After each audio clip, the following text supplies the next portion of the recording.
নমস্কার, রমাস কিচেনে সবাইকে স্বাগতম। আজকে আমি মাছের মাথা দিয়ে মুড়ি ঘন্ট তৈরি করব। এর জন্য আমি লবণ হলুদ দিয়ে মাছের মাথা সুন্দর করে মেখে নেব। আমি এই মাথাটা আগে থেকে পরিষ্কার করে সুন্দর করে জল ধুয়ে রেখেছি।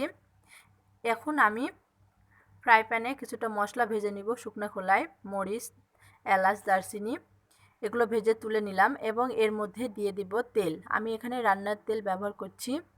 এখানে আমি দিয়ে দিলাম তেল। এর মধ্যে আমি মাছটা যেটা আমি রেখেছিলাম আগেই মেখে সেটা সুন্দর করে ভেজে নিব। মাছটা ভাজা হয়েছে, এখন আমি একটি প্লেটে তুলে নেব। দেখুন কত সুন্দরভাবে মাছটা আমি ভেজে নিয়েছি। এর মধ্যে আমি দিয়ে দিলাম একই তেলের মধ্যে দিয়ে দিলাম ডাল। আমি এখানে মুগ ডাল নিয়েছি বড় কাপের 1 কাপ, নিয়ে সুন্দর করে তেলে একটু ভেজে নেব। আপনারা চাইলে শুকনো খোলাও ভাজতে পারেন। আমি তুলে নিয়েছি ডালগুলো।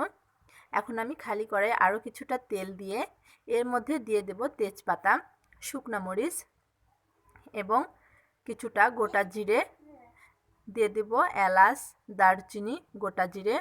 সবগুলো মশলা সুন্দর করে আমি দিয়ে এগুলো ভেজে নেব। সবগুলো একসঙ্গে মিক্স করে নেব। নেওয়ার পর এর মধ্যে আমি সুন্দর করে কুচি করে রাখা পেঁয়াজ 2টি দিয়ে দিচ্ছি মাঝারি আকৃতির। এর মধ্যে দিয়ে দিব আদা জিরা বাটা। আমি এখানে একসঙ্গে বেটেছি, সেগুলো দিয়ে সুন্দর করে এর মধ্যে আমি মেজারমেন্ট কাপের ছোটো কাপের 1 কাপ জল দিলাম। দিয়ে সব এর মধ্যে আমি দিব হলুদের গুঁড়া এবং লঙ্কা গুঁড়ো, দিয়ে সবগুলো আমি একসঙ্গে মিক্স করে নেব। দেখুন সবগুলো আমি দিয়ে দিয়েছি।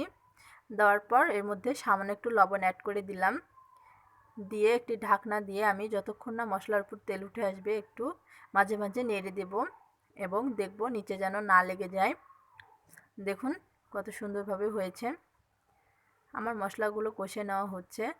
আমি একটু দেখতেছি নিচে যেন না লেগে যায় সুন্দরভাবে। এর মধ্যে আমি যে ভেজে রেখেছিলাম মুগের ডাল সেগুলো আমি দিয়ে দেব। দিয়ে সবগুলো আমি একসঙ্গে মিক্স করে নেব, একটু কষিয়ে নেব এরকম করে এবং জল দিয়ে দেব। আমি এখানে 2 কাপ জল দিয়ে ঢাকনা দিয়ে চাপা দিয়ে রাখলাম। মাঝে মাঝে নেড়ে দিব তুলে, না হলে নিচে পুড়ে যাবে, তখন আবার খেতে ভালো লাগবে না। এভাবে আমি 2-1 বার করে দেখছি ডালটা সেদ্ধ হচ্ছে কিনা।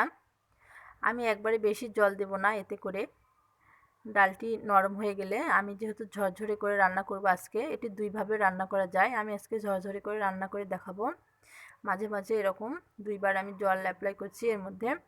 দেখুন দিয়ে দিলাম জল, দিয়ে আবার একটু ভেজে নিলাম এবং আগে থেকে যে মশলাগুলো আমি রেখেছিলাম তুলে সেগুলো আমি আবার গুঁড়ো করে নিয়েছি, নিয়ে এর মধ্যে দিয়ে দিয়েছি এবং আগে থেকে ভেজে রাখা মাছের মাথা দিয়ে দিলাম, দিয়ে ভেঙে দিলাম, দিয়ে আবার একটু নাড়াচাড়া করে নিচ্ছি সুন্দর করে, দেখবেন নিচে না লেগে যায়। এরপর আমি আরও একটু জল দিলাম। আমি আগেই বলেছি এটা যেন বেশি নরম না হয়, সেজন্য আমি একটু করে জল দিলাম। দিয়ে দেখতেছি এবং হাত দিয়ে দেখলাম সেদ্ধ হয়েছে কিনা। দেখতেছি, দেখার পর আমি দেখুন আমার এটা প্রায় হয়ে এসেছে। ডালগুলো সুন্দরভাবে সিদ্ধ হয়েছে। এখন আমি আবার একটু ঢাকনা দিয়ে চাপা দিয়ে রেখে আবার দেখুন তুলে দিলাম। সুন্দরভাবে ডালগুলো সিদ্ধ হয়েছে এবং অনেক সুন্দর হয়েছে।